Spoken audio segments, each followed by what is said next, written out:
All right, let's get right into it. Today, we're not talking politics. Nope. We're talking about a powerful analytical tool that can totally change the way you read. We're going to open up the toolkit of Marxist Literary Criticism and see how it gives us a brand new, sharper lens for understanding the stories we love. Think about it. We all love getting lost in a good book, right? But have you ever stopped and really asked yourself, is a novel just a story? Is it just a piece of someone's imagination, kind of floating free in its own little world?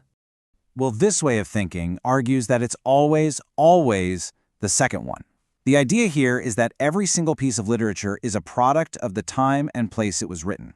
So, a novel written during the height of the Industrial Revolution is just going to be soaked in the conflicts and anxieties of that exact moment in history. So what does this new way of reading actually look like in practice? It means seeing a book as a reflection of society's hidden machinery.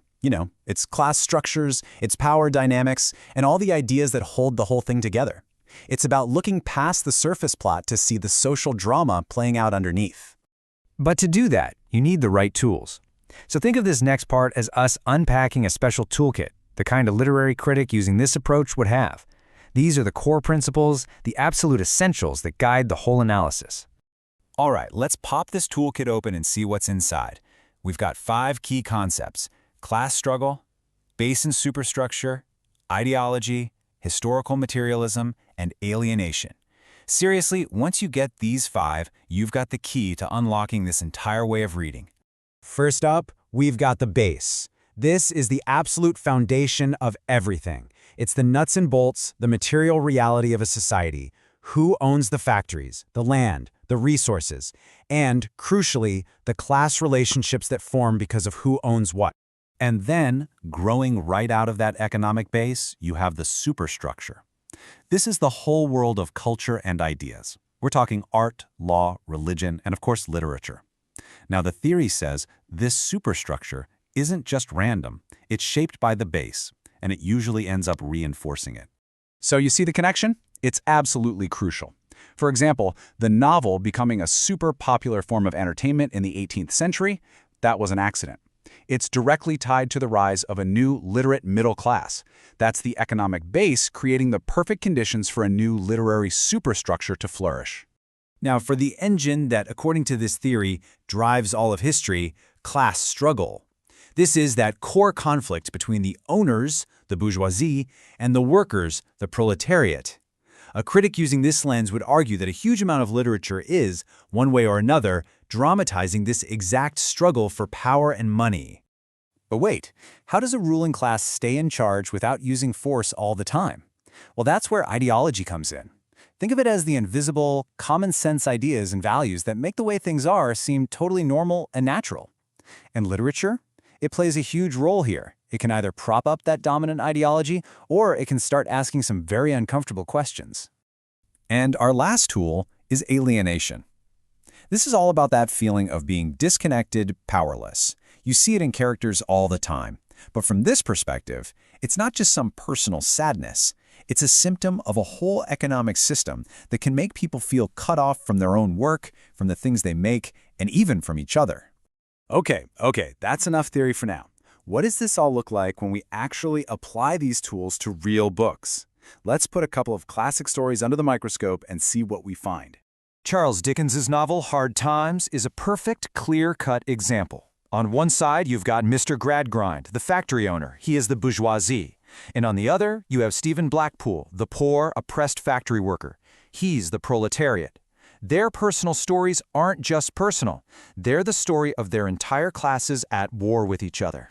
And a single line like this one from Gradgrind reveals a whole ideology. His obsession with facts over feelings isn't just some quirky personality trait. No, it's the voice of industrial capitalism itself, a system that values cold, hard profit over human emotion and creativity. But books don't just passively reflect society. A lot of authors use their work to actively critique it. Take Émile Zola's novel Germinal. It's this raw, brutal look at the lives of French coal miners. By showing us those horrific working conditions, the novel becomes this powerful attack on the entire system. And then you have this incredible quote from George Orwell's Animal Farm. This shows how literature can use something like an allegory, a simple fable, to expose how even revolutionary ideals can get twisted by a new ruling class. It's a critique of power itself. These kinds of powerful insights didn't just come from nowhere. They stand on the shoulders of some pretty major thinkers who developed this method over time. So let's take a quick look at the minds behind it all. Of course, it all kicks off with Karl Marx, who gave us that foundational idea of the base and superstructure. Then you have thinkers like George Lukács, who argued that the best novels capture the totality of social life, not just individual stories. Antonio Gramsci introduced the game-changing idea of cultural hegemony, how dominant ideas are spread through culture, making literature a key battleground. And more recently, critics like Terry Eagleton show us how to spot those hidden ideologies in almost any text, even ones that seem totally apolitical. So, after all that, after unpacking this entire toolkit, what's the big takeaway for you, the reader? What are you going to see now that maybe you didn't see before? Well, here are the big things. First, no book is an island. It's always a social product. Second, stories are often battlegrounds for class and power. And hey, this doesn't just work on historical novels. Try it on a fantasy epic. Who has the magic and why? Or a romance novel. What economic pressures are shaping these characters' choices? Reading this way lets you find the hidden social DNA inside any story. So, I'll just leave you with this question. The next time you pick up a book or a play or even just watch a movie, try using these tools. Look past the main plot for a second and ask yourself, what hidden social story will you find? Thanks for joining us on This Explainer.